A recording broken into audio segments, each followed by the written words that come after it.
Blue Beetle was released only in a few months of the end of 2023, 2 months after the ugly child known as The Flash, with Ezra Miller. Blue Beetle has only raked in $127.3 million in the box office, while being on a budget of $104 million. Simple people would say, well, it made its money back, but barely. But as chronically online moviegoers like us would know, they didn't even get close. So let's talk about why Blue Beetle failed, but also why it didn't deserve to fail.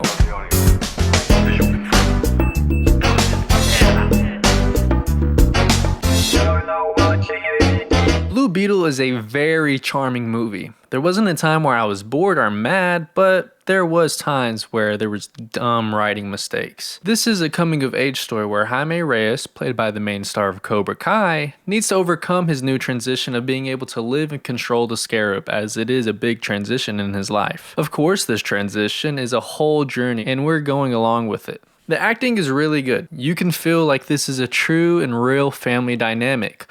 Although there are some characters like his sister who are just super unfunny and just plain an asshole, to be honest. And I deserve a luxury dump right now, all right? Échame aguas.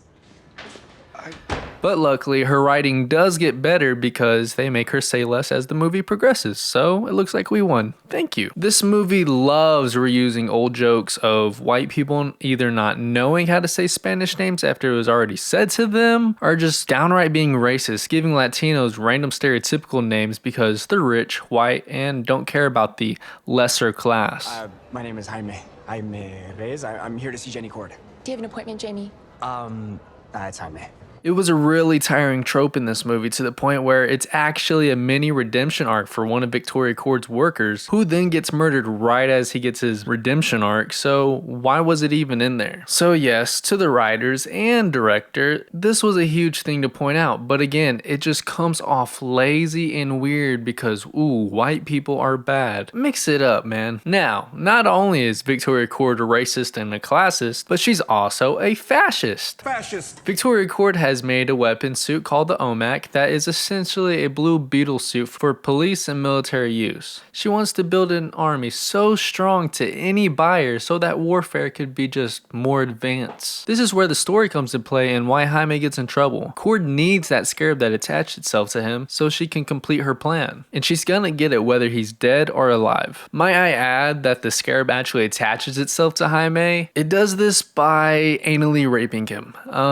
Yeah. Instead of latching from the back like every other iteration, comic books, cartoons, this one goes straight through his asshole and then pushes out through the back of his skin. Why? I think it's inside of me. Oh my god, it's inside of me!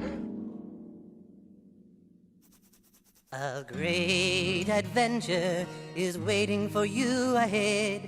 Hurry onward, Lemmywinks, or you will soon be dead. Lemmywinks.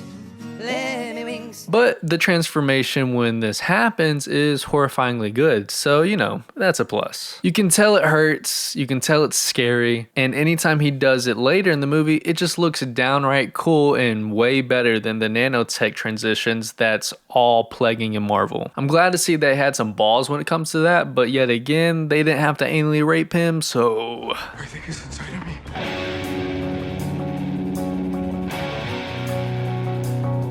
Might I also add that the Blue Beetle suit looks dope. I know a lot of people were scared after photos got leaked that the movie was gonna have a crappy suit, but I knew they were gonna enhance it with CGI, so I already knew not to worry about it, and they didn't disappoint. If you think Victoria Cord is just one-sided evil, well, they try to flesh her out and make you sympathize with her. How do they do this? Well, they try to imply that she's evil because of sexism. Yes, that's why she's bad. You see, the original Cord founder, Victoria's dad, did not give the company to her, even though she did have a big help in the business being a little successful. Instead, Cord gave it to his son, Ted Cord, the OG Blue Beetle. They say this is because of sexism, but I would probably say that he didn't want to give it to someone who is obviously controlling, money hungry, and even power hungry. But that's just a theory. A game theory. There's a few horror-esque moments in this movie, like the first transformation, but also when Ignacio gets full control of the OMAC, actually killing the worker who got the redemption arc with his name.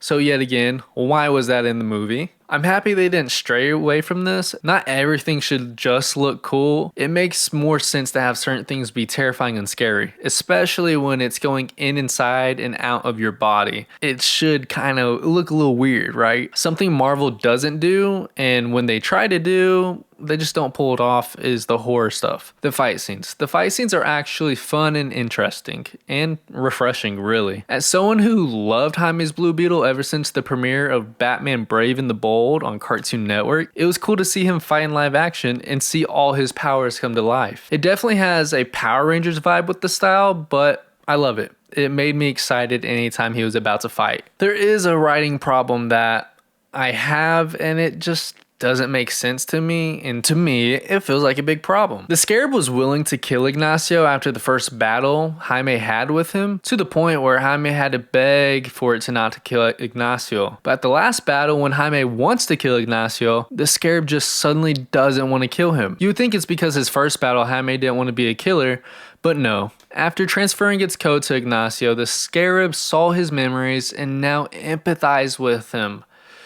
Yes, he's had a hard life, so the Scarab feels bad. Somehow, the alien killing bot with no emotions and who is supposed to terminate the threat even after it's no longer a threat, saw a man's memories and empathized with him. I don't know, there was just no setup to have this payoff, so it comes off as random. Maybe it was a few deleted scenes, but we won't know. Just like everyone's favorite movie franchise, Fast and the Furious, family is the answer to every problem. Jaime gets bailed out in almost every situation by his family. I don't have much of a problem, but at the same time, this can't be your solution to everything. It just comes off lazy to get out of situations like that just because you have family. Now, I do want to talk about their portrayal of Latinos and Latino families. Latinos don't have it easy in life, nor do they have it easy in this world. But I have never met another Mexican who wasn't proud to be Mexican or who complains about being Mexican. There's a huge victim mentality in this movie coming from a film helmed by a Latino. You think there would have been more pride, but coming from Hollywood, we know this is something we've grown to expect. But to give Latinos a victim mentality is just plain sad.